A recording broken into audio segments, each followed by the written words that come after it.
आगे और पीछे ओम लगा के करे।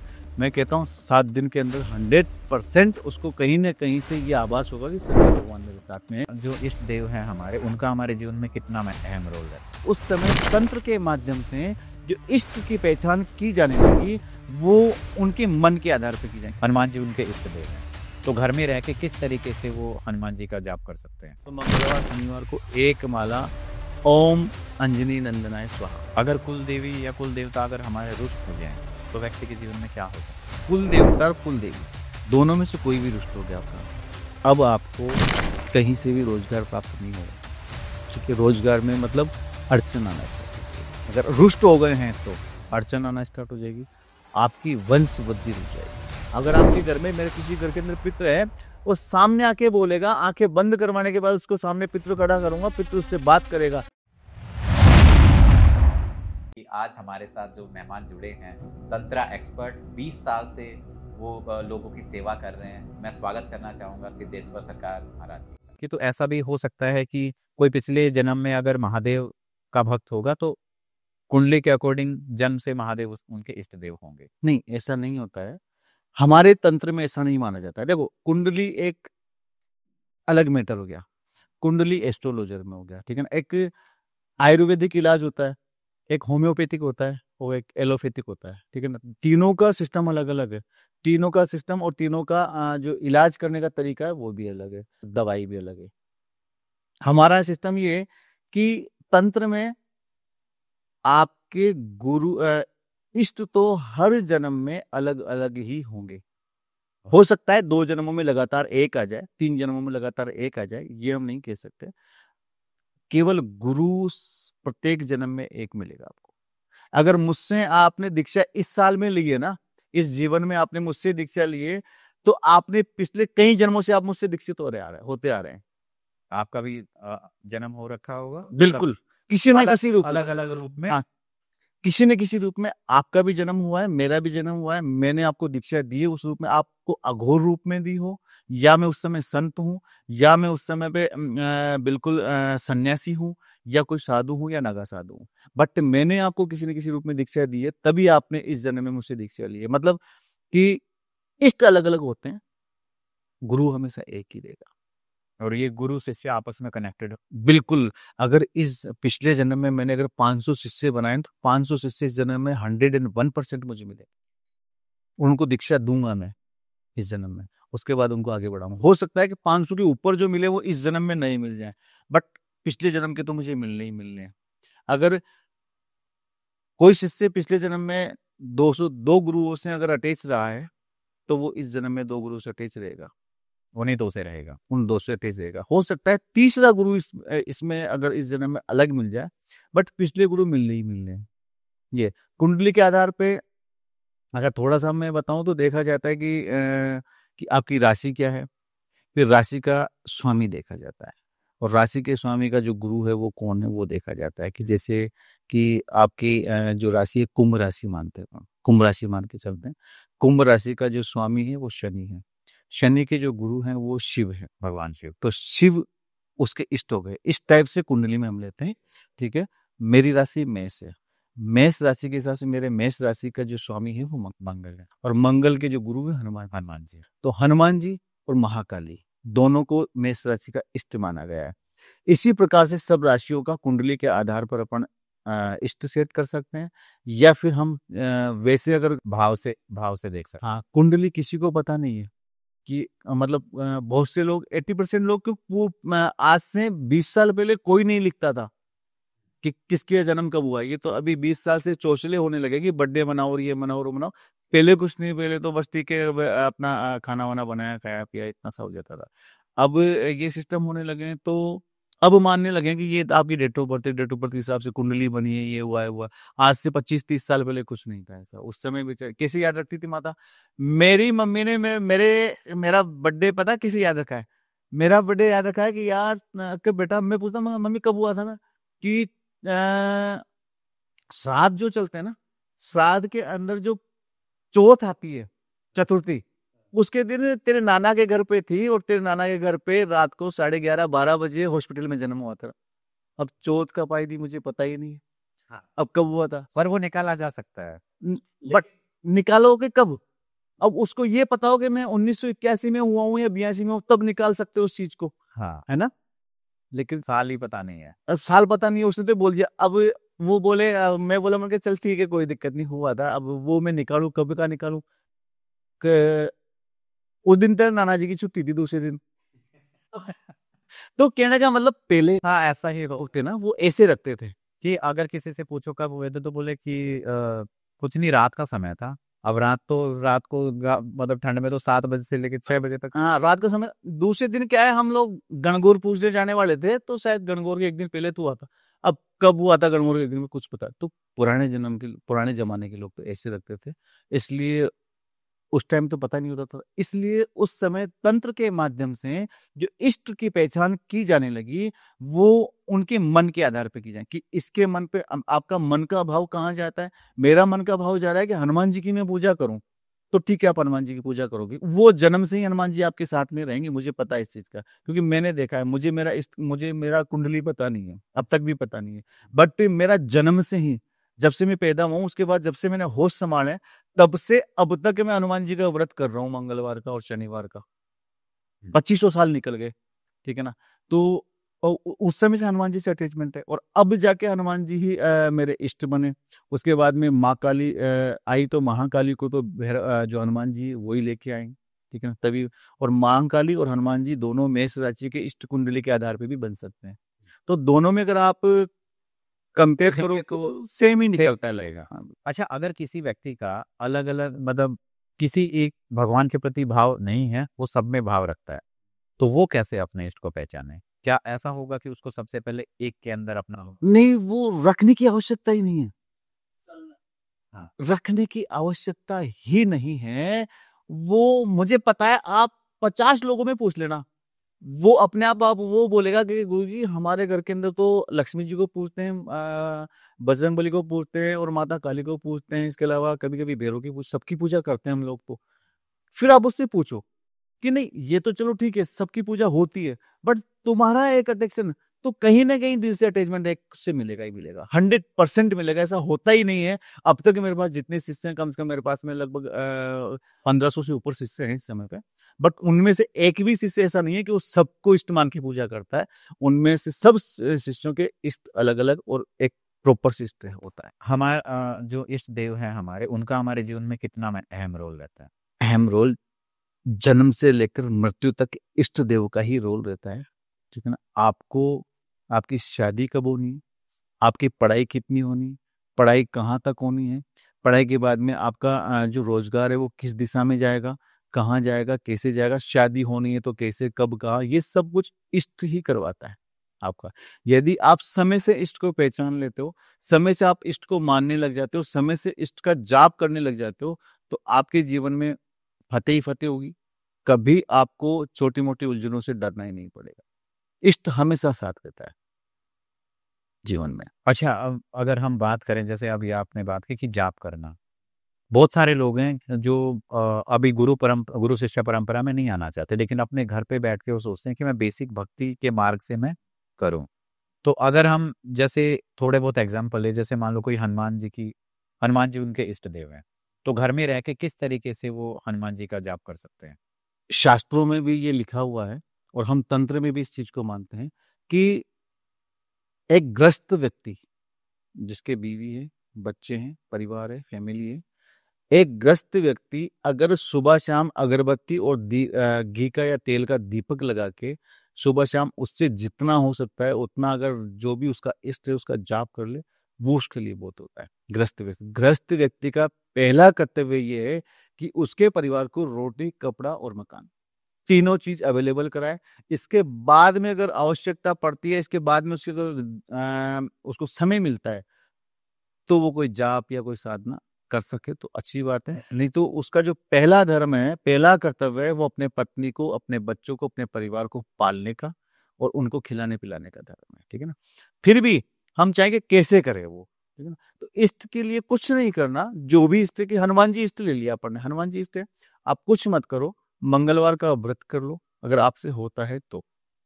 नहीं होता है तो केवल एक टाइम हनुमान जी की अच्छे से पूजा अर्चना कर लो। पूजा अर्चना करने के बाद में अच्छे से एक 5 1 3 5 7 11 21 जितना आपसे हो सके हनुमान चालीसा का पाठ कर लो। ये भी नहीं हो सके तो आप डेली या अगर आप चाहते हैं कि मैं डेली नहीं कर सकता, मंगलवार शनिवार को कर सकता हूँ, तो मंगलवार शनिवार को एक माला ओम अंजनी नंदनाय स्वाहा, बस, या ओम पवन नंदनाय स्वाहा, इस मंत्र की जाप कर लो।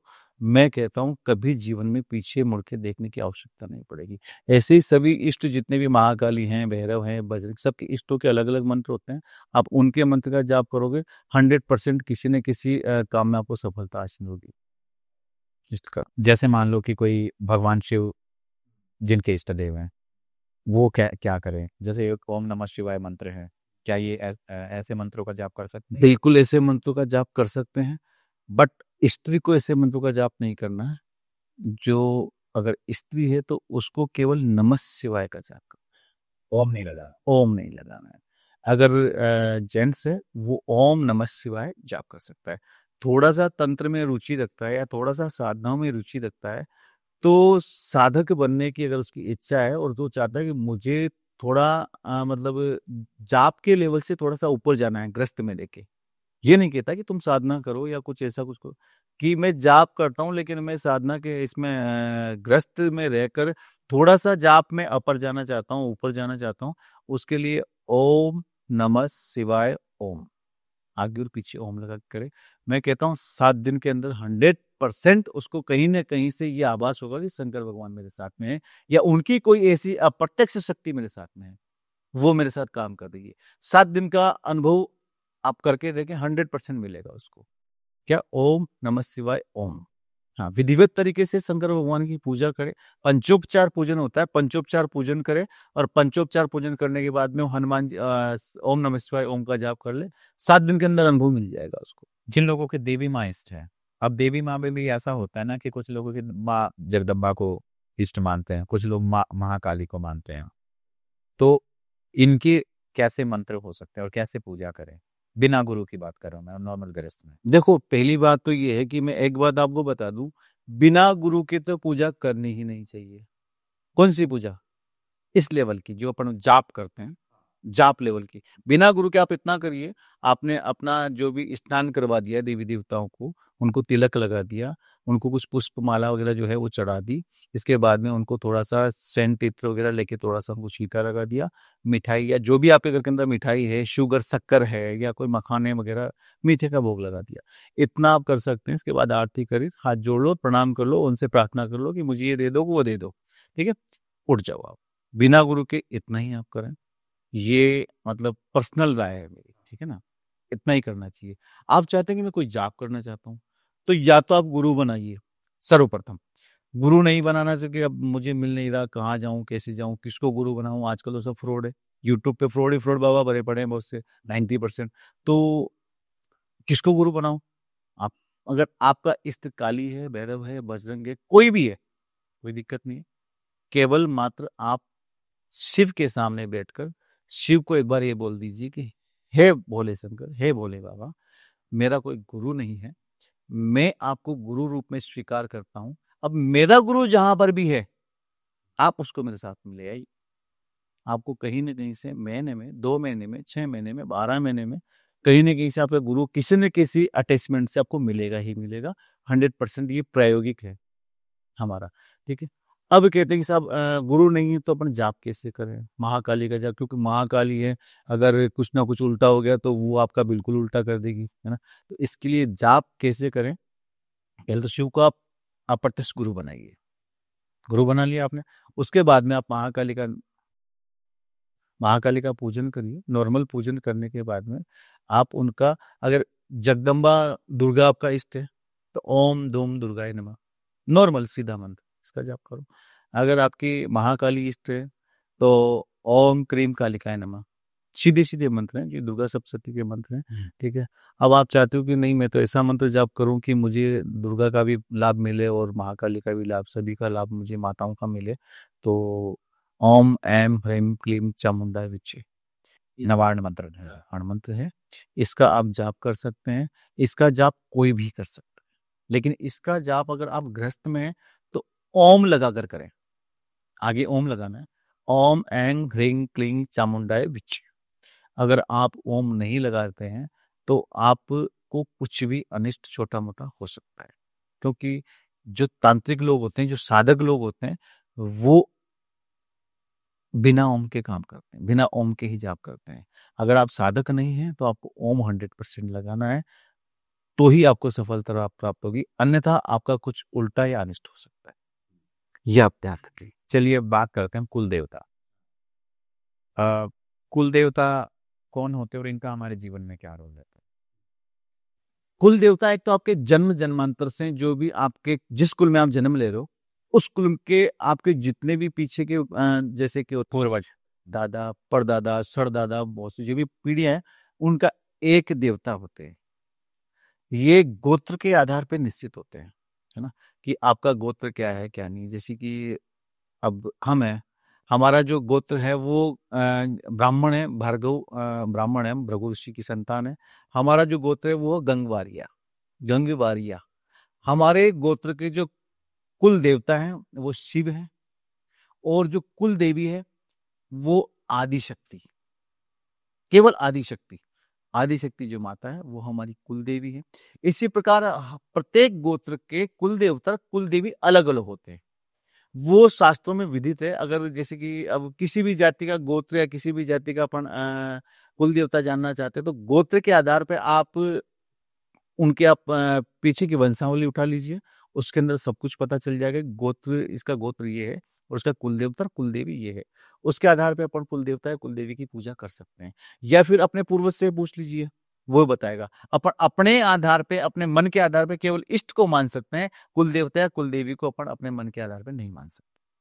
अगर कुल देवी या कुल देवता अगर हमारे रुष्ट हो जाएं तो व्यक्ति के जीवन में क्या हो सकता है? व्यक्ति के जीवन में कुल देवता या कुल देवी रुष्ट हो जाए तो कुल देवता और कुल देवी दोनों में से कोई भी रुष्ट हो गया आपका, अब आपको कहीं से भी रोजगार प्राप्त नहीं होगा। क्योंकि रोजगार में मतलब अड़चन आना स्टार्ट हो जाएगी। अगर रुष्ट हो गए हैं तो अड़चन आना स्टार्ट हो जाएगी। आपकी वंश वृद्धि रुक जाएगी, कि आपको घर के अंदर बच्चे नहीं हो रहे हैं, लड़कियां ही लड़कियां हो रही है। वंश लड़कियों से नहीं बढ़ता, लड़कों से वंश बढ़ता है, ठीक है ना। तो लड़के नहीं होंगे, आपके 7 लड़कियां हो गई सब, अब लड़का हो ही नहीं रहा, ठीक है। इसके अलावा आपके घर के अंदर से बीमारियां जाने का नाम ही नहीं लेंगी। जो बीमारियां हैं वो आपका जाने का नाम ही नहीं लेंगी। बीमारियां घर में भरी रहेंगी, कुछ ना कुछ घर के अंदर ग्रह क्लेश होता रहेगा। घर के अंदर पारिवारिक झंझट, जैसे कि कोई जमीनी विवाद होते हैं या कोई मकान का विवाद, ऐसे विवाद चलते रहेंगे। ये चीजें अगर कुल देवता और कुल देवी नाराज हो जाती है तो 100% ये लक्षण है कुल देवता और कुल देवी के नाराज होने के। अगर कोई आदमी आके में बोलता है गुरुजी हमारे साथ ऐसा हो रहा है, तो उन लक्षणों के आधार पर हम पहचानते हैं कि इसके साथ में क्या हो रहा है। शक्तियां बाद में आके बात करती हैं, बट पहले हम लक्षणों के आधार पर पहचानते हैं उसको। अगर एक ऐसा केस लेके जिसके कुल देवी कुल देवता नाराज है और वो जा रहा है साधना के लिए, वो अपर लेवल की साधना कर रहे हैं, लाइक माँ काली की साधना, माँ जगदम्बा की साधना, हनुमान जी की, तो ऐसे में क्या होगा कि अगर जैसे वो हनुमान जी की साधना करेगा तो कुल देवता कुल देवी जो रुष्ट थे वो सही हो जाएंगे, या फिर पहले उनको उनकी पूजा करनी पड़ेगी? पहले आपको अपने कुल देवता और कुल देवी को मनाना पड़ेगा, उसके बाद ही आप किसी साधना क्षेत्र में आप जा सकते हैं। साधना क्षेत्र में जाके साधनाएं कर सकते हैं। यदि आपने कुल देवता और कुल देवी को मनाया नहीं है, कुल देवता तो छोड़ो, कुल देवता तो बात की बातें हैं, है ना। कुल देवता तो बहुत पीछे, क्योंकि कुल देवता तो अपने 10-20 पीढ़ियों से चले आ रहे हैं पीछे से। बट पितृ, पितरों का नाम सुना होगा कि पितृ होते हैं ना। पितृ यदि नाराज हैं आपके तो भी आप साधना क्षेत्र में आगे नहीं बढ़ सकते। पितृ तो अभी 1-2 पीढ़ी से ही हुए होंगे ना, 100 साल से होंगे, 50 साल से हुए होंगे। उन पितृ, अगर वो पितृ नाराज हैं तो भी आप उस साधना क्षेत्र में आगे नहीं बढ़ सकते, और 100% आपको विफलता मिलेगी इसके अंदर, बिल्कुल। क्या किसी को ये सटीक जानना हो कि उसके पितृ नाराज है या कुल देवता कुल देवी नाराज है, तो ऐसा कोई तरीका है जिससे पता लगाया जा सके? कुल देवता और कुल देवी नाराज, इनके लक्षण सेम होते हैं। लक्षणों से ही अपन जानकारी लेते हैं। आप कहोगे कि डॉक्टर को जाके बोलोगे कि डॉक्टर साहब मुझे छींक आ रही है प्लस नाक में पानी से आ रहा है, तो क्या जुकाम हो गया। लक्षण, बीमारी के लक्षण, उनके क्या लक्षण घर के अंदर दिखाई दे रहे हैं, उन लक्षणों से अपन पहचान सकते हैं कि इसके कुल देवता नाराज हैं या इसके पितृदेव नाराज हैं। अगर पितृदेव नाराज हैं तो आपके घर के परिवार का, अगर आपको पितृदोष है तो आपके घर के परिवार का जो एक तो बच्चे हैं ना, बच्चे जैसे कि मान लो जो लगभग 18 साल से ऊपर हो चुके हैं, वो अपने बड़ों का कहना नहीं मानेंगे, ठीक है, बड़ों का अनादर करेंगे। ये लक्षण होते हैं पितृ दोष के। प्लस ये जो घुटना है ना, ये कई लोगों को देखा होगा बैठे बैठे घुटना हिलाते रहते हैं, ये हिलाते हैं ना, देखा होगा कहीं का, है ना, उसको बोल देना तेरे घर के अंदर पितृ दोष है, बिना कहीं बोल देना। आपके अधिकतर गुप्तांग को यहाँ से मतलब एक झुंड चलती है या कुचर चलती है, वो चीजों हल्का यूं करते रहते हैं हमेशा ना गुप्तांगों को, तो ये पितृदोष के लक्षण है। अगर आप बार बार दिन में 1 घंटा आप बैठे हैं, 1 घंटे में आपने 10 बार ऐसे कर लिया यूं करके, इसका मतलब 100% पितृदोष, ठीक है। बुजुर्ग आदमी बैठे हैं सामने, उसके सामने आप ये पैर पे यूं पैर रख के बैठे हो, बुजुर्ग आदमी सामने बैठा है, अब आपकी आदत है पैर पे पैर रख के बैठ गए आप, इसका मतलब आपको पितृदोष है। ये लक्षण होते हैं पितृदोष के। प्लस आपके बिजनेस धंधा वगैरह कम होता चला जाएगा और आपके हाथ पैरों में दर्द रहेगा। जॉइंट पेन जो होता है ना, ये पितृदोष की वजह से होता है। आपने देखा होगा 25-26 साल के लड़कों को जॉइंट पेन होने लग जाता है, वो पितृदोष की वजह से। ये सब लक्षण, तो ये लक्षण से पता लगा है? बिल्कुल 100% लक्षण से पता लगा है। क्या ऐसा हो सकता है कि परिवार में मान लो 10 सदस्य हैं, लेकिन 8 या 9 जो बिल्कुल अपना अच्छा काम कर रहे हैं, लेकिन एक जो व्यक्ति है जिसके ऊपर ये सारी चीजें हैं, तो क्या माना जाए कि जो पितृदोष है वो पूरे घर पे है, या फिर वो जो पितृ वो स्पेशली इसी बच्चे से नाराज है?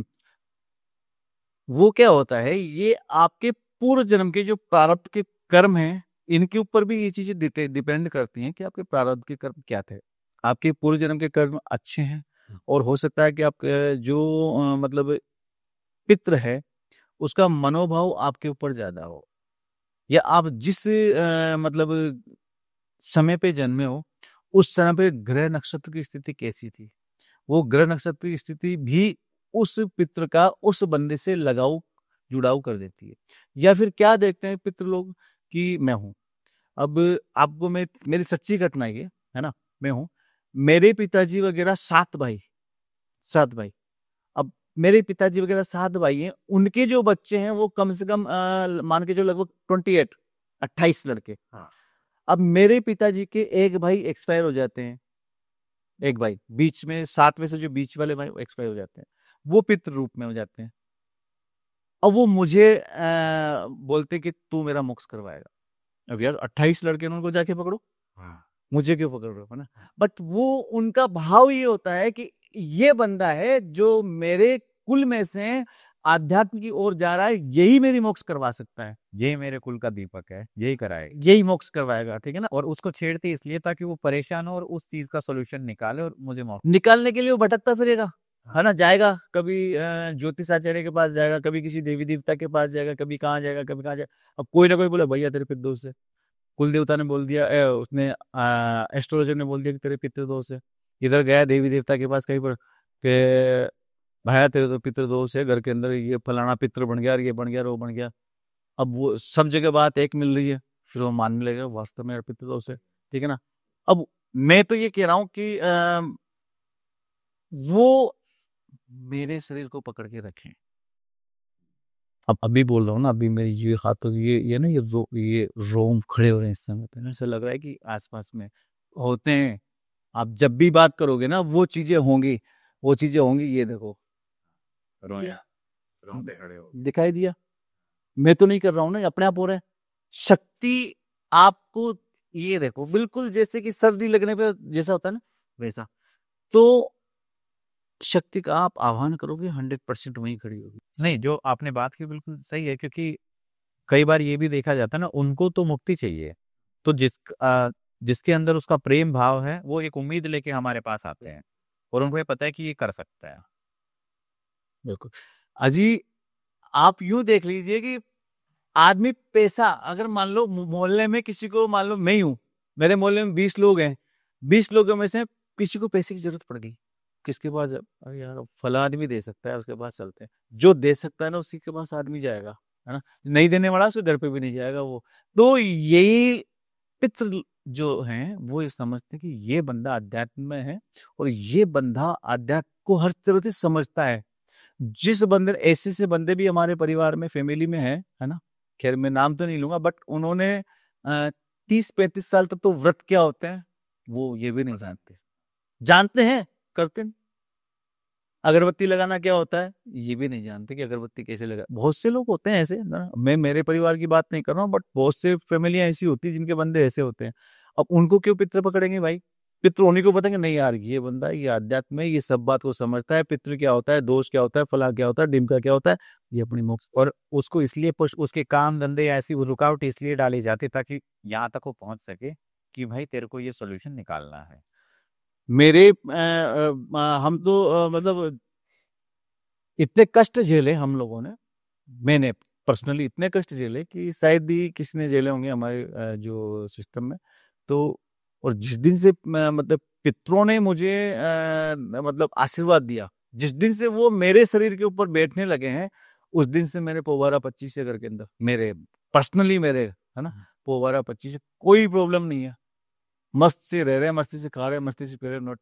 तो पित्र जो है ना, पितृ उसी को देखते हैं, इसीलिए देखते हैं। आपका प्रश्न था कि पितृ एक प्रॉपर को क्यों पकड़ते हैं, इसीलिए पकड़ते हैं कि वो बंदा ही उनकी मदद कर सकता है, वो बंदा उनको शोक से मोक्ष की तरफ ले जा सकता है। इसीलिए वो प्रॉपर उसी आदमी को पकड़ के उसको परेशान करना स्टार्ट करते हैं और फिर वो उसकी मोक्ष करवाता ही करवाता है। तो जब कोई व्यक्ति आध्यात्म की तरफ जाता है तो अपने पितरों को कैसे मोक्ष दिलाएगा? उसकी एक प्रॉपर विधि होती है, हमारे तंत्र में भी प्रॉपर विधि उसकी है कि आप उसका हरिद्वार में जाके हम हमारे तरीके से त्रिपिंडी श्राद्ध वगैरह हवन वगैरह करवाते हैं, और वैदिक तरीके से भी इसका होता है जो कि ब्राह्मण लोग करवाते हैं, वो भी बहुत अच्छे से। अगर अच्छा ब्राह्मण हो और अच्छे तरीके से कराए तो 100% पितृ की मोक्ष होती है। और ये ऑल ओवर इंडिया के अंदर केवल एक ही जगह है जहां पर पितरों की मोक्ष होती है, वो है गया धाम। गया तीर्थ जो बोध गया इसको बोलते हैं, वहां पर ही पितरों की मोक्ष होती है। इसके अलावा कहीं पर पितरों की मोक्ष नहीं होती है। लोग मतलब ब्राह्मण भी बहुत से ऐसे होते हैं, चलो ठीक है कि अपना हाँ, ये एक चीज देखी जाती है कि सही विधि विधान से वो पूजा करते ही नहीं है, पैसा भी लेते हैं। होता है कई जगह। देखो मैं सभी ब्राह्मणों के नहीं बोलता हूँ, बट ऐसे ब्राह्मण हैं जो लोग क्यों ठीक है यार तेरा मोक्ष करवाने चल ठीक है हरिद्वार हो जाएगा, वहां 2-4 हजार 5 हजार लिया, हरिद्वार में अपना मोक्ष वगैरह करवाया है ना। बट वो पता चला कि 1 महीने बाद फिर पितृ घर पे आ गए, मेरे तो फिर सपने में आ रहे हैं, भैया क्या करूं, अरे यार वो ऐसा हो गया था इसलिए हो गया। तो फिर उसमें बहानेबाजी हो जाती है ना। बट ऐसा नहीं होता, 90% ब्राह्मण अच्छे होते हैं, वो सब लोग करते हैं। अब देखो अपवाद तो हर जगह होते हैं, है ना, वो तो हर जगह होते हैं, लेकिन 90% ब्राह्मण अच्छे होते हैं, क्योंकि मैं भी ब्राह्मण हूँ इसलिए। तो आपने मतलब लोगों को सजेस्ट किया तो वहां से चीजें अच्छी निकल के आई हैं। हम प्रॉपर देखो हमारा जो सिस्टम है ना, मेरा तो सिस्टम ये है कि मैं अगर किसी के पितरों की मोक्ष करवा रहा हूं ना, तो उसको पितृ को पहले सामने बुलवाऊंगा, उससे बात करवाऊंगा कि मेरी मोक्ष करवा। वो बोलेगा आपको सामने आके। अगर आपके घर में, मेरे किसी घर के अंदर पितृ है, वो सामने आके बोलेगा, आंखें बंद करवाने के बाद उसको सामने पितृ खड़ा करूंगा, पितृ उससे बात करेगा, क्योंकि खुली आंखों से आप देख लोगे ना तो आपकी पजामी गीली हो जाएगी। पितृ प्रेत रूप में होते हैं, इनकी आकृति, इसकी छाया थोड़ा सा डरावनी होती है ना। हम खुली आंखों से शक्ति को नहीं देख सकते, खुली आंखों से वही देख सकता है जो एक लेवल पे चढ़ गया हो साधना से। बात कैसे करेंगे? बात करेंगे, आपने आंखें बंद करी, आपके मानसिक पटल पे वो आएंगे, जिसको अपन बोलते हैं थर्ड आई। यहाँ पर वो आंखें बंद करने के बाद में एक आकृति सामने बनेगी, आकृति के सामने बनने के बाद आप उनसे बात होगी डायरेक्ट, आप जो भी पूछोगे उसका जवाब देंगे वो लोग, आपको जवाब आएगा। और या फिर सर्प रूप में आपके घर के अंदर बुलाऊंगा उनको, सर्प रूप में आपके घर के अंदर आएंगे वो, ठीक है। मैं वो आह्वान करूंगा उनका कि अगर आप पितृ हो इनके घर के और आप मोक्ष चाहते हो तो इनको साक्षात दर्शन दो। अगर आप साक्षात दर्शन दोगे तो ही आपके मोक्ष करवाऊंगा, अन्यथा हम मोक्ष नहीं करवाएंगे। इसका मतलब आप पितृ नहीं हो, कुछ ना कुछ गलत हो। बाकायदा वो आएंगे, आके उस सर्प रूप में बैठेंगे, उनसे पूछा जाएगा कि आप जाने, मतलब कभी भी आ सकते हैं या उसी टाइम आ जाएंगे? नहीं उसी समय, कभी भी नहीं। उस जिस समय उनकी 11 दिन तक पूजा की जाती है, कुछ विशेष पूजाएं होती है, गुप्त पूजाएं होती है, जो उन्हीं को बताया जाता है जो लोग पितरों की मोक्ष करवाने के लिए तैयार होते हैं। उनको एक गुप्त पूजा बताई जाती है 11 दिन की, वो पूजा होती है। पूजा होने के बाद में फिर उनको बुलाया जाता है, तब वो प्रसन्न हो। तो ये जो विधि है, लेकिन आज कलयुग में ऐसी विधि को सही तरीके से करने वाले लोग बहुत कम है, क्योंकि जैसे जिस तरीके से आपने बताया, मान लो वो किसी ऐसे व्यक्ति के पास चले गए जो फ्रॉड है ना, उसने आंखें बंद की और ऐसे ही अपने को इमेजिनेशन से बता दिया कि करे ये है, तो फिर वो उसी चक्कर में फंस जाएगा। बिल्कुल होता है, कई जगह ऐसा होता है बेचारा। मेरे पास कई जगह से ऐसे ऐसे धाम हैं जिनका मैं नाम नहीं लूंगा, हालांकि बड़े बड़े धाम है ना, कि जिनका नाम चलता है दुनिया के अंदर। वहां साथ साथ चौकी, एक बच्चा तो मैं प्रत्यक्ष बात करवा दूं, वो बोलता है कि गुरुजी अगर मुझे सामने मिल जाए ना वो बंदा, तो मैं उसके सामने बोल दूं, ठीक है ना। मैं 21 चौकी करके आया हूं वहां पर, लेकिन मुझे राय राय का दाना देखा है, इतना सा भी फर्क नहीं पड़ा मुझे। आपके यहाँ आने के बाद में जो विशेष आपने बताया, और उस हिसाब से मैंने पूजा करवाई, मुझे 25% फर्क है। और मैं, आपने 3 मंगलवार मुझे बताएं, 3 मंगलवार, फर्स्ट मंगलवार में फर्क मिलता है, तब जाके वो थर्ड मंगलवार तक आते हैं, ठीक है ना। तो प्रत्यक्ष को प्रमाण की आवश्यकता नहीं होती ऐसे से, मतलब अब कहूँ ही क्या मैं, मतलब ऐसे दाम है आपको बताऊं। वहां से लोग आते हैं बेचारे, उनसे बोलते 21 चौकी कर ले। अब भाई तू 21 चौकी करवा, उसकी हालत तो देख, उसको 25 लाख का तो कर्जा हो रहा है ना, उसके बच्चे भूखे मर रहे हैं। 25 चौकी, अगर मान लो कि मैं जयपुर से अगर दिल्ली आता हूँ तो एक बार का 1500 से 2000 रुपये खर्चा होता है मेरा। तो 21 चौकी का मतलब क्या हो गया उसका, 21 चौकी मतलब 42,000 तो खर्चा हो गया। फिर वहां पर आएगा जाएगा, टाइम वेस्ट, सारी चीजें नहीं करना चाहिए। हमारे दाम पे सब कुछ निःशुल्क है, फ्री, कोई चार्ज, कोई पैसा नहीं लगता है। जो पूजा पाठ की सामग्री होती है वो हवन का हम बता देते हैं कि भैया ये हवन का सामग्री आप ले आओ, ठीक है। वो सामग्री लाते हैं, अपने हाथ से हवन करो, हम नहीं करेंगे हवन, आप अपने हाथ से हवन करो। हवन का जो चार्ज वो अपने आप वो उनका वो करते हैं, हमें कोई पैसे की जरूरत नहीं।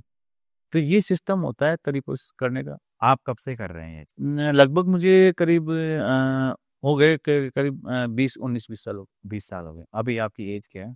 अभी एक मेरी 46 है। लेकिन आप 46 जैसे लगते नहीं हो आप, मतलब एज कम लगती है। क्या इसके पीछे क्या रीजन है? बहुत अच्छा क्वेश्चन किया आपने ना। क्या होता है कि आप कई साधकों को देखना, आपने पॉडकास्ट किए होंगे, और भी साधकों के किए होंगे, सभी साधकों में ये चीजें देखने को मिलेगी आपको। मतलब जो स्पिरिचुअलिटी आध्यात्म में है, जो मेडिटेशन करते हैं, मंत्र जाप करते हैं, जो जाप कर रहे हैं, जो अध्यात्म में है, जिनका इष्ट उनके साथ में है, जो अपने देवी देवताओं के घर के जो भी जैसे गुरु गणेश, इष्ट, कुल देवता, कुल देवी, स्थान देवता, पितृ देवता वगैरह, इनकी जो पूजा करते हैं डेली डेली के तरीके से, तो उनकी एज हमेशा कम। क्यों? जो जाप होता है ना, जाप के जो प्रभाव से जो आपके चारों तरफ ऊर्जा बनती है, जिसको आप ओरा मंडल बोल सकते हो, ठीक है ना। तो इससे आपके शरीर के ऊपर ये इफेक्ट पड़ता है। पहला इफेक्ट तो आपको 24 घंटे आपके साथ में कोई ना कोई एनर्जी रहेगी, पहला। दूसरा इफेक्ट आपको मिलेगा, आपकी वाणी में मधुरता आ जाएगी। साधक, साधक का मतलब शांत। पहला गुण साधक का ये होना चाहिए, अगर वो शांत है तो साधक है। साधक को कभी गुस्सा नहीं आता है, भले ही आप उसको कितना ही कुछ बोल लो। मेरे पीछे से कोई भी लोग गाली निकाले, मुझे कोई मतलब नहीं है, निकाल रहा है निकालने दो। वो जितना गाली निकाल रहा है उसके पाप बढ़ रहे हैं, पुण्य घट रहे हैं, और मेरे पुण्य बढ़ रहे हैं, उसके पाप कट रहे हैं, ठीक है ना। तो कहने का मतलब साधक को शांत होना चाहिए, ठीक है। दूसरा है कि जो साधक होता है वो जितना जाप करेगा उसकी आयु उतनी कम दिखना स्टार्ट हो जाएगी। क्यों? क्योंकि उसके चेहरे पे जो नूर होगा ना, जो चेहरे के ऊपर चमक होगी, वो चमक अपने आप वहां उस एज को रोक देती है। हिरण्यकश्यप का नाम सुना होगा आपने, ठीक है ना। राजा बलि का नाम सुना होगा आपने, और भी कई राक्षस भी हुए हैं। और रावण का नाम आपने सुना होगा, रावण तो सभी जानते हैं रावण को, तो ठीक है ना। ये सब लोग साधना साधना करके ही आगे बढ़े हैं। साधना मतलब किसी भी एक इष्ट का जाप करना। ओम ब्रह्मदेवाय नमः, ओम ब्रह्मदेव की साधना कर ली आपने, और किसी को नहीं पकड़ा। ब्रह्मदेव आएंगे आशीर्वाद। अब इनकी साधना होती थी मतलब 10-10 हजार साल तक, 5-5 हजार साल तक, इतनी बड़ी बड़ी साधनाएं होती थी। ये एक बार लगा के बैठ, क्योंकि इनको जो प्राण है इनको सिर में चढ़ाना, वो सब कुछ सिखाना पड़ता है, सब कुछ आता है उनको। तो ये चढ़ा के बैठ जाते थे। इनके एक ऋषि तो ऐसे हुए थे जिनके मतलब शरीर पे दीमक चढ़ गई थी, दीमक खा गई थी, केवल कंकाल कंकाल रह गया था, ठीक है ना। तो जब उनको आशीर्वाद मिला तो वो अपने आप एक अपना यौवनावस्था में वापस आ गए। तो साधना एक ऐसा मार्ग है जिससे आप अपनी भूख को रोक सकते हो, प्यास को रोक सकते हो, आपकी उम्र को रोक सकते हो, आपकी श्वास को रोक सकते हो और आपकी वाणी को रोक सकते हो। हर चीज को आप रोक सकते हो।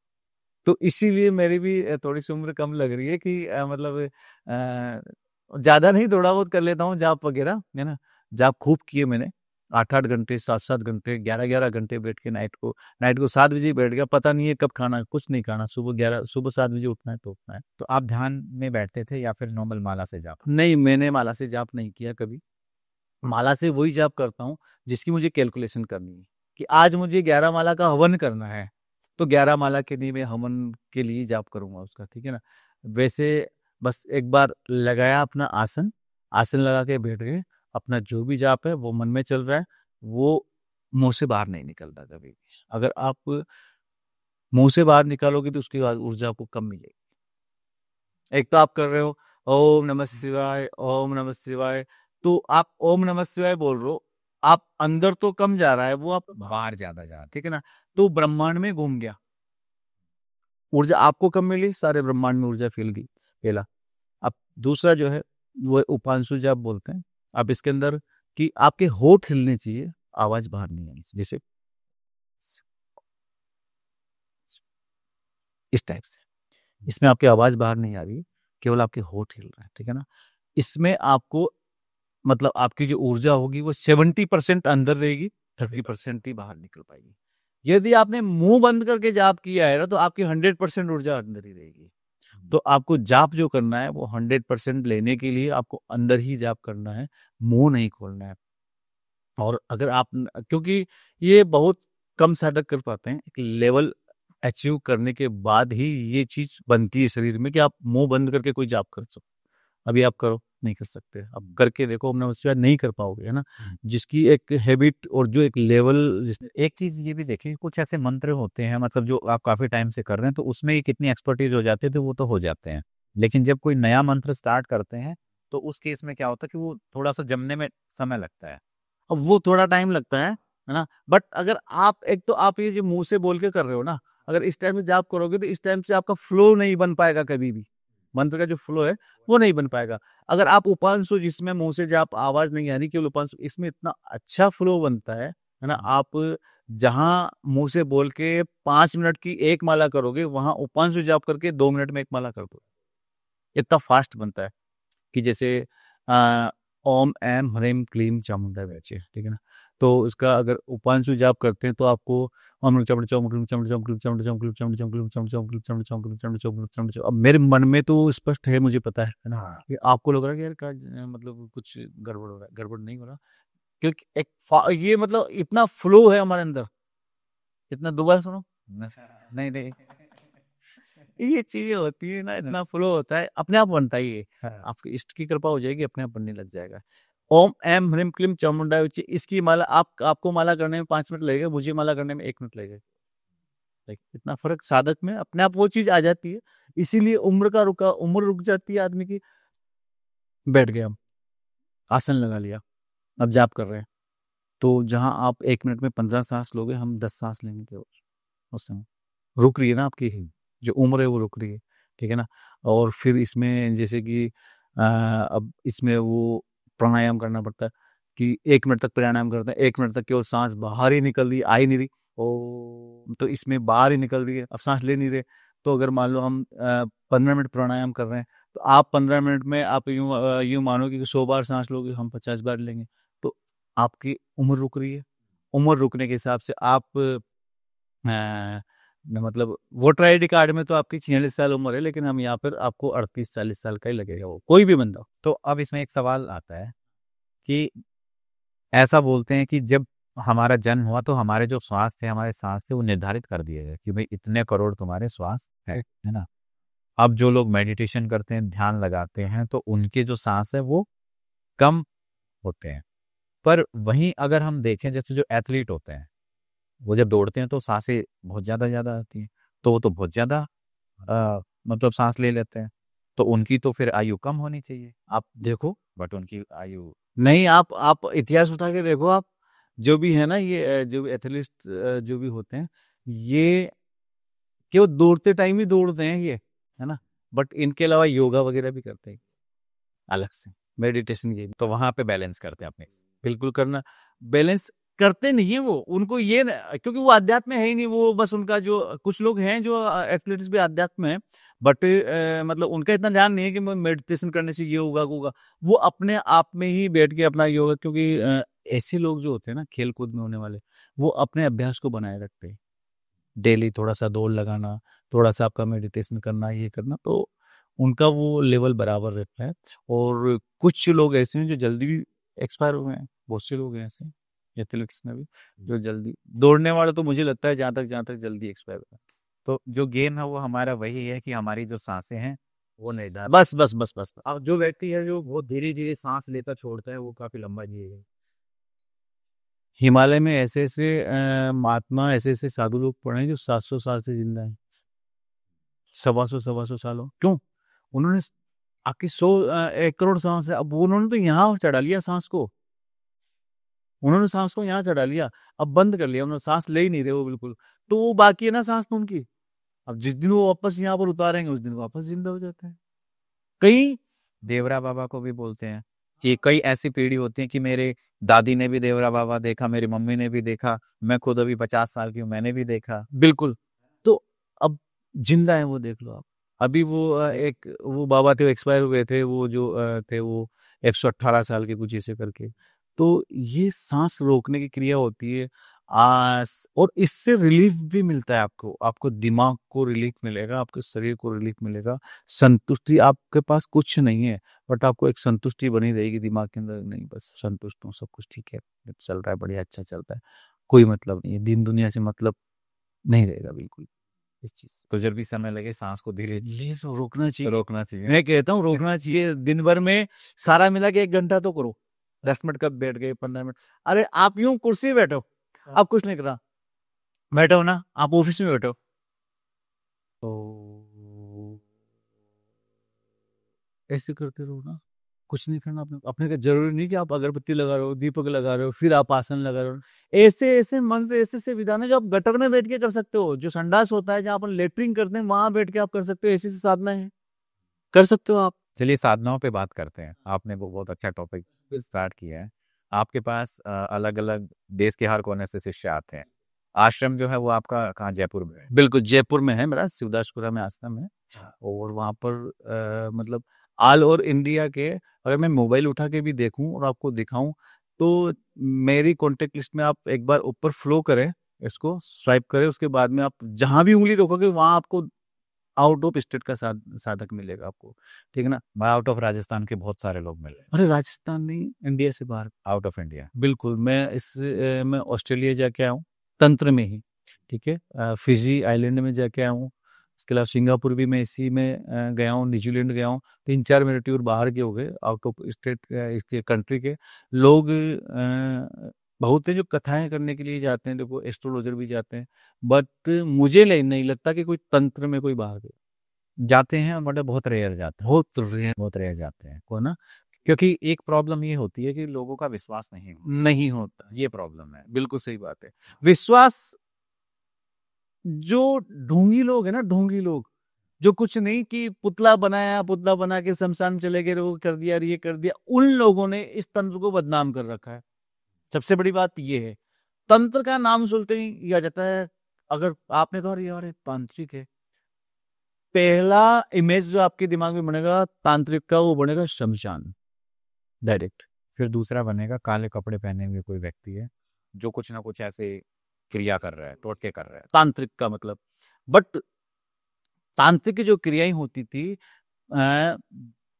जो राक्षस प्रवृत्ति के लोग हैं वो तांत्रिक क्रियाओं को गलत वे में लेके जाके करते थे, और जो देवगुण जो देवता लोग हैं वो इसको अलग वे में ले जाते थे, ठीक है ना।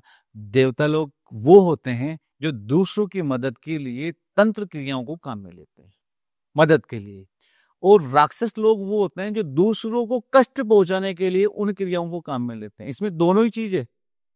ये वायर है ना, लाइट आ रही है, इसमें 2 वायर होते हैं, है ना, और लाइट एक ही है, लाइट एक ही। अब इसको या तो आप अच्छी यूज में ले लो कि ये बल्ब जला रहे हो, मेरे पास रोशनी आ रही है, मेरा फोटो अच्छा आ रहा है, मेरी सारी चीजें, और इसको आप हाथ लगा लो, झटका मारेगा एकदम से, है ना।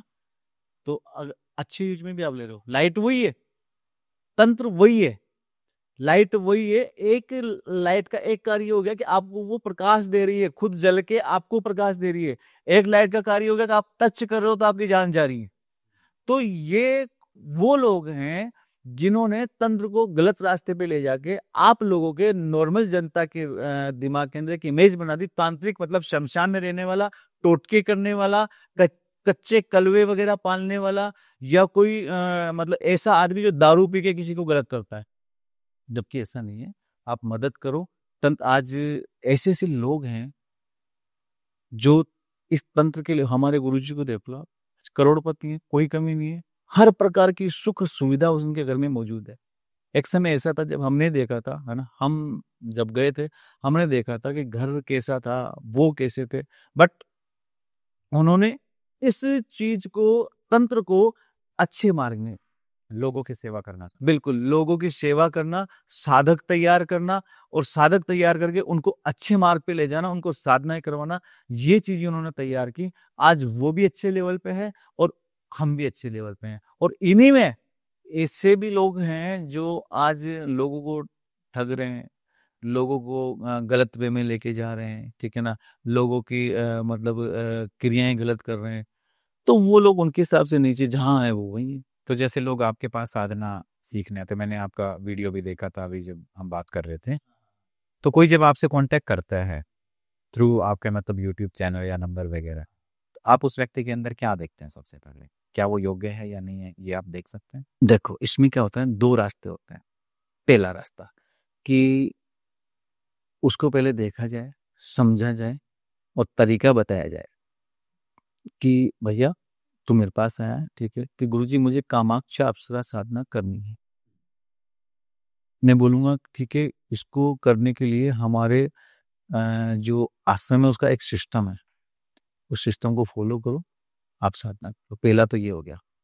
और फिर हम, वो हमारे पास जब आएगा तब हम उसके अंदर देखेंगे कि इसके अंदर इतनी एबिलिटी है या नहीं है ना।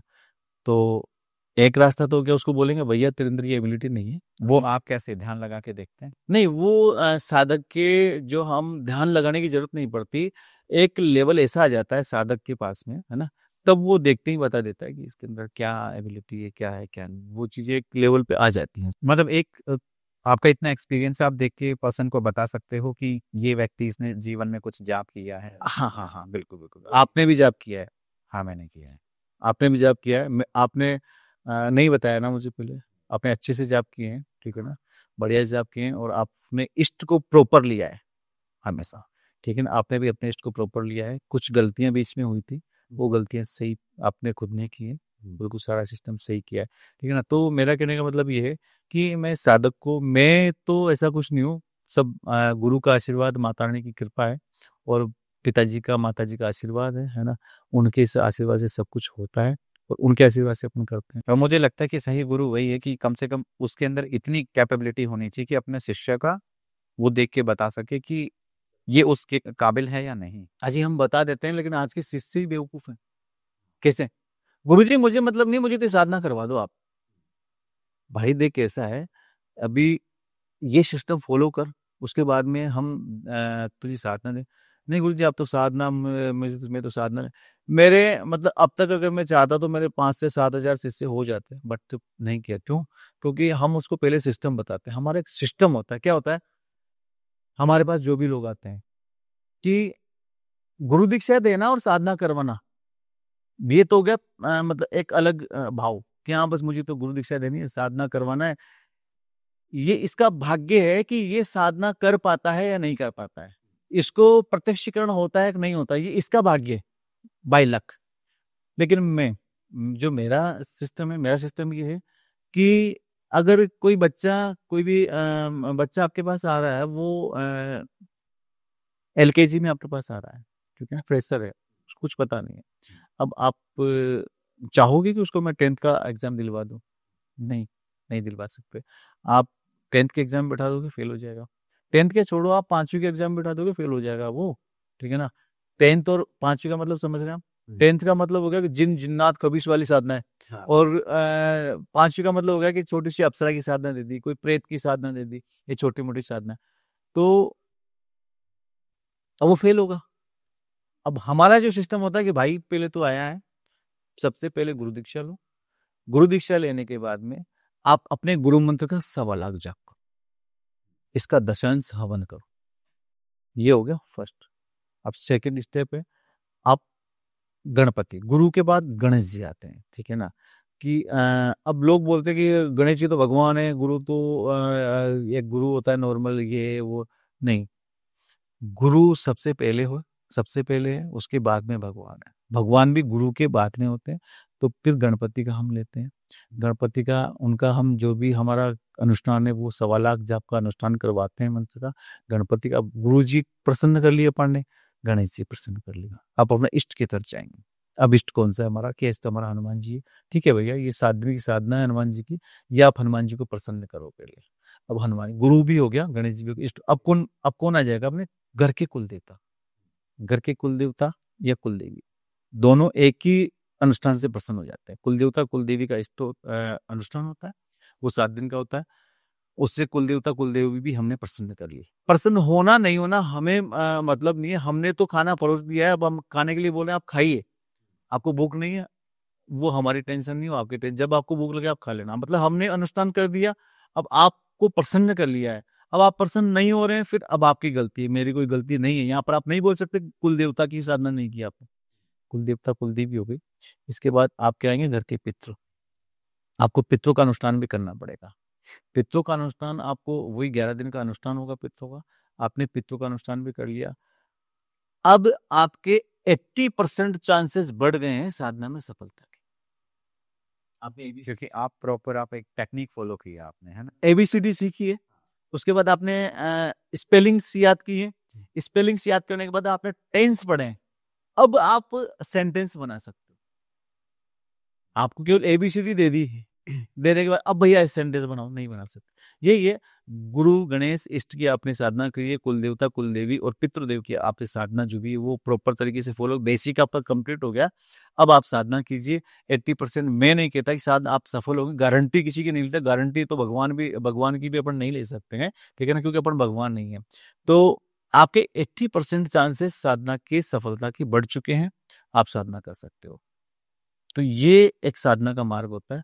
कई लोग होते हैं दीक्षा ली भैया ये साधना ले बैठ जाओ, नहीं, ऐसा नहीं करना चाहिए। मैं जानता हूँ, जहाँ तक मैं जानता हूँ, पहले के लोग, पहले के जो गुरु होते थे साल साल भर तक चप्पलें घिस जाती थी उनके आगे पीछे घूमते घूमते, बैग पकड़ पकड़ के, जो उनका कमंडल थे वो पकड़ पकड़ घूमते थे, तब जाके वो गुरु दीक्षा देते थे। हाँ, परीक्षा लेते परीक्षा ले कि इसके अंदर इतना पेशेंस है या नहीं है, कर पाएगा या नहीं कर पाएगा। तो अब हम इतना तो करें कि उसको कम से कम बेसिक सिखाएं कि तंत्र का बेसिक बेटा ये है, ये तंत्र का बेसिक करो, उसके बाद में आपको साधना मिलेगी।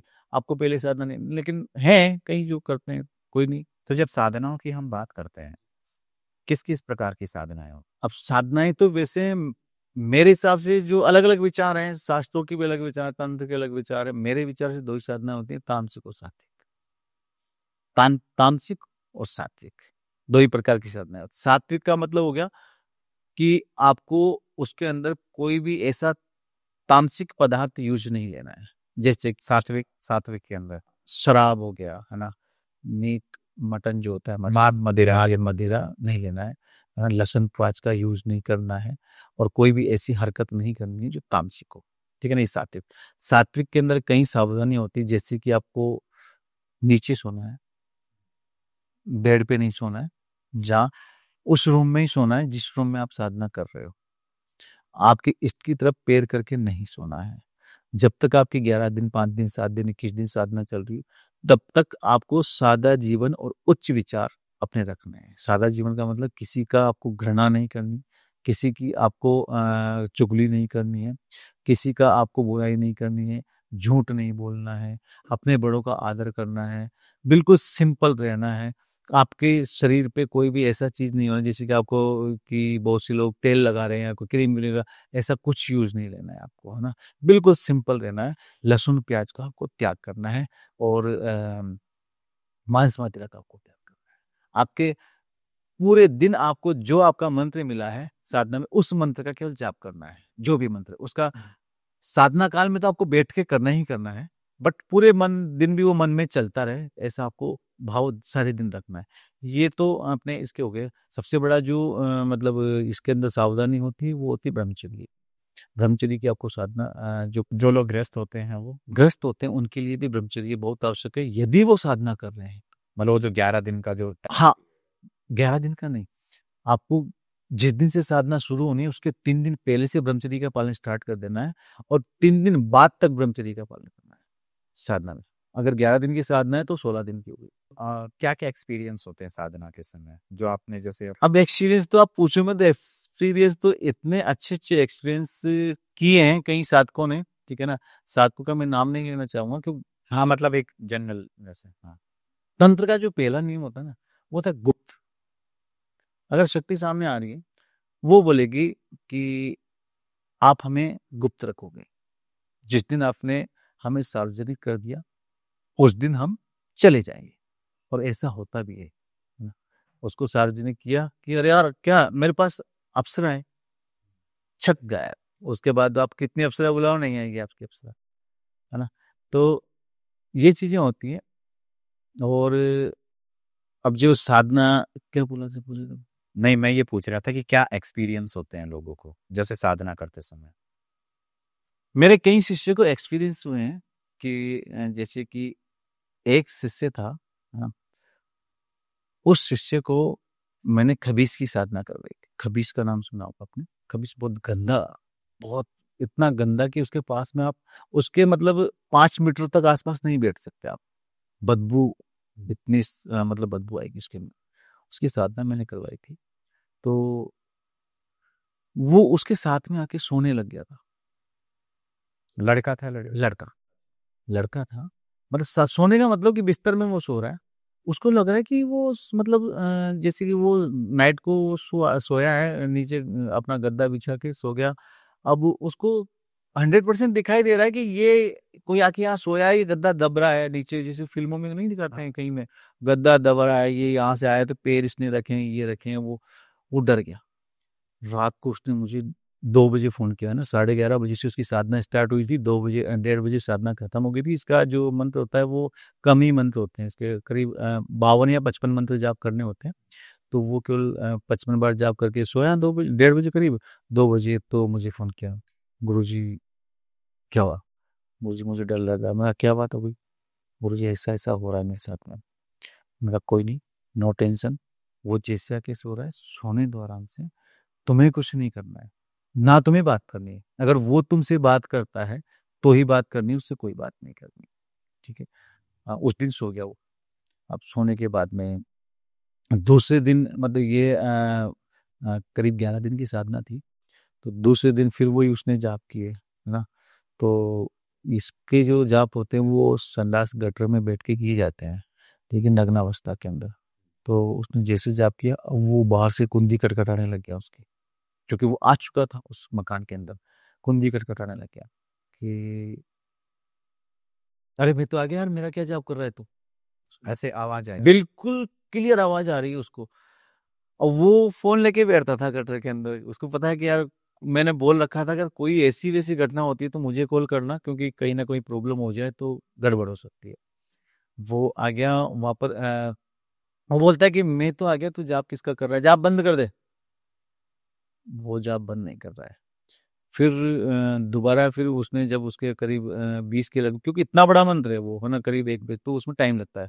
15-20 के लगभग जाप हो गया तो फिर वो कुंडी के उसको अच्छी तरह दिखाई दे रहा है कि कोई हवा है जो कुंडी के नीचे से धुआं रूप के अंदर आ रही है, मतलब स्मोक सा बन रहा है, और वो आके सामने खड़ी हो रही है। अब वो उसको बिल्कुल क्लियर दिखाई दे रहा है कि जैसे उसके मुंह जो है उसके ऊपर जैसे पीला पीला सा मलबा सा जमा हुआ है ना, दाढ़ी के अंदर मिट्टी लगी हुई है, बाल बिल्कुल जैसे मिट्टी से हो रहे हो वैसा गंदा सा। गुरुजी मुझे बहुत बुरी मतलब बदबू आ रही है। अब पूरे जाप हो गए। हमारा एक नियम होता है कि जब तक जाप पूरे नहीं हो तब तक आपको बात नहीं करनी है। माला से वो जो एंटिटी आएगी उससे बात नहीं करनी है, आपसे कर सकते हैं? हाँ, नहीं हमसे भी नहीं कर सकते। मतलब जैसे 21 माला है, अब 21 माला में तो अगर एक माला की आधी माला मतलब आपकी 5.5 माला हो गई, अब 5.5 माला में ही वो चीज आ गई, तो आप बात नहीं कर सकते फिर। आप वो जो छठी माला है, जो 5.5वीं माला वो पूरी होगी तभी आप बात कर सकते हैं उससे या मुझसे किसी से। अब वहां पर माला नहीं थी, वहां पर तो 55 मंत्र जाप करने हैं। अब वो 55 मंत्र होने के बाद वो घबराया और उसका पूरा पसीना आ रहा। मुझे फोन किया उसने, गुरुजी मैं बैठा हूँ, जाप कर रहा हूँ और ऐसे हो रहा है, ये हो रहा है, मैं घबरा रहा हूँ, मुझे पसीना छूट रहा है। मैंने कहा हुआ क्या, तो ये तो बता। अरे गुरुजी सामने खड़ा है। मैंने खड़ा रहने तो कुछ बात कर मेरे सामने, स्पीकर ऑन कर ले, कोई टेंशन नहीं, शक्तियां बात करती हैं, स्पीकर ऑन कर ले। स्पीकर उसने ऑन कर लिया, ठीक है। अब गुरुजी क्या बात करनी, मैंने कहा से बात कर कि कौन है तू। उसने बोला कि वही तू कौन है। तो वो बोलता है कि जो तूने बुलाया वही हूं मैं। कि है कौन, तो ये बता। कि मैं खबीज, जो तुझने बुलाया, तूने बुलाया था, वही मैं हूँ। तो वो मुझे, क्योंकि फोन उस फ्रिक्वेंसी को कैच नहीं करता, वो उसी के जिसने जाप किया है वो उसी को सुनाई देगा ना, कि गुरुजी ऐसे ऐसे बोल रहा है। मैं इसको बोल कि तू मतलब हमेशा मेरे साथ में रहना रहना चाहता है, इसलिए आया है, कैसे लिया है। कि ठीक है, मैं कि उसने बोला कि हाँ बोल तू। मतलब वो घबरा रहा है, वो जोरदार है ना, मैं मतलब आवाज सुन रहा हूँ मैं उसकी। और उस टाइम में क्या एक्सपीरियंस रहा है मेरा, वो रात को 2 बज रहे हैं ना, मेरा भी क्या एक्सपीरियंस, उसका भी क्या एक्सपीरियंस है, कि उसको घबरा गुरुजी वो घबराते घबराते बोला कि तुम मेरे साथ रहोगे, इस टाइप से आवाज उसकी, मेरे साथ रहोगे। कि हाँ रहूंगा, क्यों नहीं रहूंगा तेरे साथ में, तूने बुलाया था, तेरे साथ ही रहूंगा। कि अब क्या पूछू गुरुजी। अब पूछ इससे कि तू क्या भोग में क्या लेगा, क्या नहीं लेगा। तो उसने पूछा कि क्या लोगे तुम भोग में। तो इनका जो भोग होता है ना, ये लोग मतलब सेक्स इनको ज्यादा पसंद होता है, खबीस को, है ना। तो इनको भोग चाहिए सेक्स। और उसने वही बोला कि जब मेरा भोग पता नहीं है तो क्यों बुलाया मुझे, नहीं तू बता तेरे मुझसे तुझे क्या चाहिए। तो उसने बोला कि मुझे लड़की चाहिए, जब भी तुझे कोई काम करवाना हो मुझे भोग देना पड़ेगा सेक्स का। तो कि गुरुजी क्या करूं। तो मैंने कहा क्या करेगा बता, तो तू कर सकता है व्यवस्था। तो बोलता है कि गुरुजी ऐसा तो ऐसा कहाँ से करूंगा, क्या है क्या नहीं है। मैं क्या, तुझको ये बोल, इसको इसी की बात में बसा दे, इसको बोल कि व्यवस्था भोग तो मैं दे दूंगा, लेकिन व्यवस्था तुझे करनी पड़ेगी। भोग तो मैं दे दूंगा भाई, जो भी सिस्टम है उसका पैसा, जो भी कहाँ कुछ क्या लगना है वो मैं दे दूंगा, लेकिन व्यवस्था घुमा फिरा के उस जगह पर मुझे लेके तुझे जाना पड़ेगा, मुझे पता नहीं है कहाँ कौन क्या रहता है। कि ठीक है, वो जिम्मेदारी मेरी। वो शक्ति उसको सिद्ध हुई, ठीक है। उसके बाद में आज वो लड़का आउट ऑफ कंट्री है, नाम नहीं लूंगा कहाँ पर है, क्योंकि वहां पर ये चीजें बंद है ना। वहां पर है और अपना अच्छे से काम कर रहा है। और लगभग उसका, क्योंकि अभी मुझसे थोड़ा लिंक कम हो गया, क्योंकि वो वहां पर मोबाइल वगैरह कुछ चलते नहीं है इस तरह से, क्योंकि वहाँ पैक रहती है, ऐसी बातें कर नहीं सकते, तो बात वो यहाँ आता है तो ही बात करता है। तो आज करोड़पति है वो, जो खबीस होता है। तो उसने अपने लिए यूज किया ये, मतलब अपने जीवन में जो भी वो अपने लिए, उसने अपने लिए यूज किया। नोटों की बरसात करते हैं खबीस, नोटों की बरसात खबीस करते तो ये जो जैसे जिन जिन्नात होते हैं, इनसे ऊपर की एंटिटी होती है खबीस। नहीं, ऊपर तो क्या है, इसके समकक्ष ही है हालांकि, है ना, इनके बराबर ही जिन जिन्नात एक तरह से बराबर ही है। बट जिन जिन्नात एक थोड़ा सा, इनमें जिन्नातों में साफ पाक शक्तियां होती हैं, अच्छी शक्तियां, गंदी हालांकि इनमें भी होती हैं, लेकिन इस जैसी गंदी नहीं होती। इसमें कभी अगर जिन जिन्नात आपके आसपास में आ रहा है तो उसके अंदर बदबू नहीं आएगी, उसके अंदर खुशबू आएगी। लेकिन इसमें क्या है, ये जैसे अब कई लोग आपने देखे होंगे, इसका भोग भी हम जो देते हैं ना, वो कहाँ, जैसे इसका मिठाई का जो भोग लगाते हैं उस समय पे हम, वो भोग उनको देना पड़ता है जो आपने कहीं रोड पे नहीं देखे होंगे, जिनके ऐसे लोग होते हैं जिनके बाल बिल्कुल यहाँ से बिल्कुल वो मिट्टी सी हो रही है, नहाए हुए बहुत टाइम हो गया है। हाँ ना, ऐसे लोग होते हैं। कपड़े जो वाइट था वो बिल्कुल काला सा हो रहा है, उस टाइप के लोग होते हैं ये। उस टाइप के जो मतलब बनते हैं, मतलब जब डेथ होती है तो उसके बाद वो बन जाते क्योंकि वो पागल जैसे होते हैं ना, वो वहीं इनका भोग भी मीठा जो हम रखते हैं वहीं जाकर उनको खिलाते हैं कि यार भैया प्रसाद। मतलब उन ऐसे लोगों को ऐसे लोगों को जाना पड़ता है। मतलब जो लोग साधना मार्ग पे आगे जाना चाहते हैं, हाँ, आप उनको क्या कहना चाहोगे? साधने मार्ग पे जो आगे जाना चाहते हैं उनको मैं यही कहना चाहूंगा कि अच्छे गुरु की तलाश कर। गुरु वो हो जो आपको अच्छे मार्ग पे ले जाए, ठीक है ना। दो प्रकार के गुरु होते हैं। आप अगर साधना में जाना चाहते हो तो साधना मार्ग का गुरु ऐसा ढूंढो जो आपको प्रॉपर तरीके से सिखाए। अच्छे गुरु की तलाश वहां खत्म होती है जो प्रॉपर तरीके से सिखाता है, और सीखने की कोशिश करो। कई शिष्य ऐसे हैं जिन्होंने हाँ 1.25 लाख जाप कर दिया, गणपति का कर दिया, इसके बाद 150 लो, अरे यार ये गुरुजी अब 6 महीने इसमें ऊर्जा देंगे, वो कर देंगे, तो छोड़ के चले गए। मगर जाओ, मुझे उससे कोई फर्क नहीं पड़ रहा है, बट शिष्य होंगे वो प्रॉपर रहेंगे, ठीक है। तो मेरा तो साधकों से यही कहना है, अच्छे गुरु की तलाश करो, अच्छे गुरु से मिलो, और उनसे जैसे जैसे वो कहते हैं वैसे वैसे करो। गुरु कहे सो करो, गुरु करे सो मत करो। गुरु तो दारू पी रहा है, तुम्हें उससे मतलब नहीं है। गुरु तो कुछ भी कर रहा है, वो उसकी पर्सनल लाइफ है। गुरु कह क्या रहा है आपको? गुरु के वचन ही सर्वोपरि होते हैं, गुरु के वचन ही सब कुछ होते हैं, ठीक है ना। आज मेरे गुरु हैं तो, और दूसरा एक बात और बता दूं साधकों को यहाँ पर, कि आपको गुरु कुछ नहीं दे रहा है, कुछ नहीं दे रहा है, कुछ नहीं है गुरु के पास में। गुरु के पास कुछ नहीं है, गुरु कुछ नहीं दे रहा है। और गुरु अगर आप मानते हो तो सब कुछ दे रहा है। कैसे? वो गुरु सत्ता काम करती है जो ऊपर बैठी हुई है, जिसने इसको भेजा है यहाँ पर गुरु बना के। इसके अंदर एक गुरु तत्व विद्यमान है इसके अंदर, ठीक है ना। ये लवकुश कुछ नहीं देगा आपको, ठीक है ना। इसके पास कुछ नहीं है, ये शरीर है, ये तो आज खत्म है, कल मिट्टी बन जाएगा, ठीक है ना। बट इसके अंदर जो गुरु तत्व विद्यमान है ना, वो अपने आप देगा, आपके मन को देख के। आपका मन जब देखेगा अपने आप देगा। इसका एक जीता जागता जीवंत उदाहरण मैं दे दूं, एकलव्य का। द्रोणाचार्य ने क्या किया था? भैया तू मैं राजकुमारों को सिखाता हूँ, तो भील का पुत्र है, मैं तुझे नहीं सिखाऊं। उस टाइम की द्रोणाचार्य की बात है। मैं तुझे नहीं सिखाऊं, कि मैं राज दरबार में जो राजकुमार होते हैं उनको सिखाता हूँ। वो पांचों पांडवों को सिखा रहे थे, ठीक है ना। भील वो एकलव्य थे, उन्होंने प्रणाम किया, गुरुदेव कुछ कृपा करो। कर नहीं भैया मैं कुछ नहीं कर सकता, तुम जाओ यहाँ से। निकाल दिया, वहां से चले गए। क्या किया एकलव्य ने? गुरु की मूर्ति बनाई ना।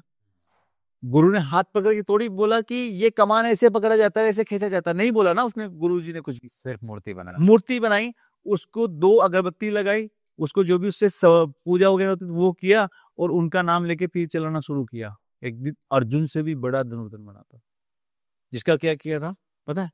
अंगूठा ले लिया। अंगूठा ले लिया था। अब तेरा अंगूठा दे दे मुझे गुरु, जब तूने मुझे गुरु बनाया है तो गुरु दीक्षा में तो कुछ दिया ही नहीं। गुरुदेव आप मांगो, क्या चाहिए, क्या चाहिए आपको?